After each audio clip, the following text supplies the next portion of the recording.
एक ऐसी कहानी जिसमें कोई नाम नहीं है, ना ही उस कहानी का कोई हीरो है, ना ही उसमें कोई विलेन है।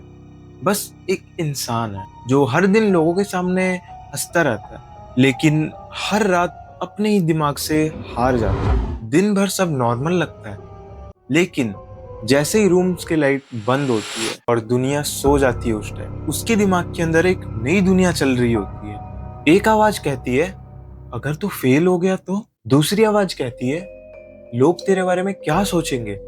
और तीसरी आवाज सबसे खतरनाक, तू कभी सक्सेसफुल नहीं होगा। और धीरे धीरे ये आवाजें इतनी लाउड हो जाती है कि अपने आवाज को ही सुनना बहुत ज्यादा मुश्किल हो जाता है।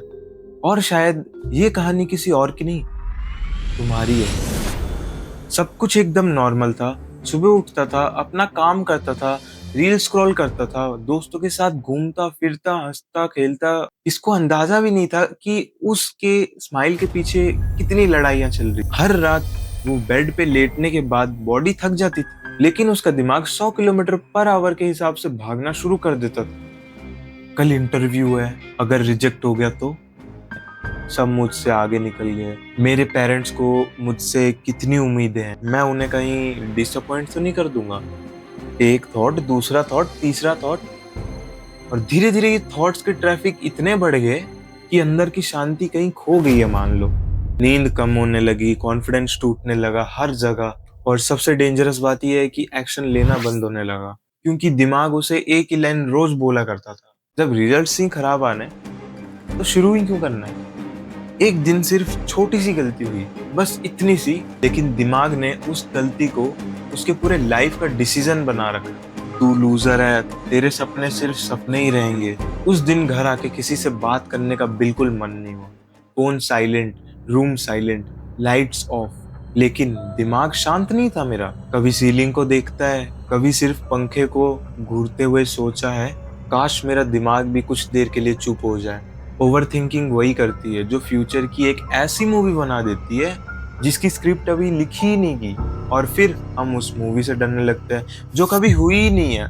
अगली सुबह एक पार्क के कोने में बैठा था, आंखों में थकान जैसी थी, चेहरे पे बिल्कुल स्माइल नहीं था।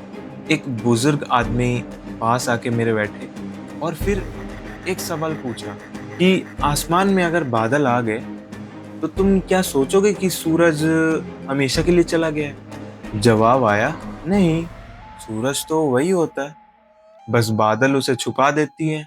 बुजुर्ग मुस्कुराए और बोले, बिल्कुल वैसे ही तुम्हारे नेगेटिव थॉट्स बादल हैं और तुम्हारी असली पोटेंशियल सूरज। लेकिन अगर तुम उन्हें ही सच मान लोगे तो तुम अपनी कभी रोशनी देख ही नहीं पाओगे। उस एक लाइन ने सब कुछ बदल दिया। पहली बार समझ आया कि लाइफ प्रॉब्लम नहीं थी, प्रॉब्लम लाइफ को देखने का नजरिया था। उस दिन के बाद एक प्रॉमिस किया गया, जब भी कोई नेगेटिव थॉट आएगा, एक सवाल अपने से जरूर पूछना, क्या ये सिर्फ एक फैक्ट है या सिर्फ एक मेरा फियर है। और फिर सिर्फ एक काम, एक्शन, क्योंकि एक्शन डाउट्स को कम करता है और ओवर थिंकिंग उन लोगों पे राज करती है जो एक्शन लेना नहीं चाहते। देखो, परफेक्ट होने का वेट मत करो, स्टार्ट करो, क्योंकि कॉन्फिडेंस सोचने से नहीं, करने से आता है। धीरे धीरे जिंदगी बदलने लगी। प्रॉब्लम्स वही थी, लेकिन उन्हें देखने वाला इंसान बदल गया। अब एक सवाल, क्या तुम्हें भी लग रहा है ये कहानी किसी और की नहीं थी?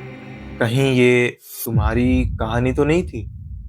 याद रखना, तुम्हारे थॉट्स तुम्हारी आइडेंटिटी नहीं है, तुम्हारा पास्ट तुम्हारा फ्यूचर डिसाइड करता है ब्रो। ओवर थिंकिंग तुम्हारी रियलिटी नहीं बदलाती, बस खुशियां चुरा लेती है। आज घर जाकर अपने मिरर के सामने खड़े होना और सिर्फ एक लाइन बोलना, मैं अपने थॉट्स नहीं हूँ, मैं उससे भी ज्यादा पावरफुल। अगर इस कहानी ने तुम्हें दिल से टच करा हो तो इस वीडियो को लाइक और शेयर करो, और कमेंट में सिर्फ इतना लिखो, आई विल विन। क्योंकि यहाँ सिर्फ हम वीडियोस नहीं बनाते, यहाँ हम बनाते हैं लोगों की जिंदगी बदलने की कोशिश। और सब्सक्राइब जरूर करना।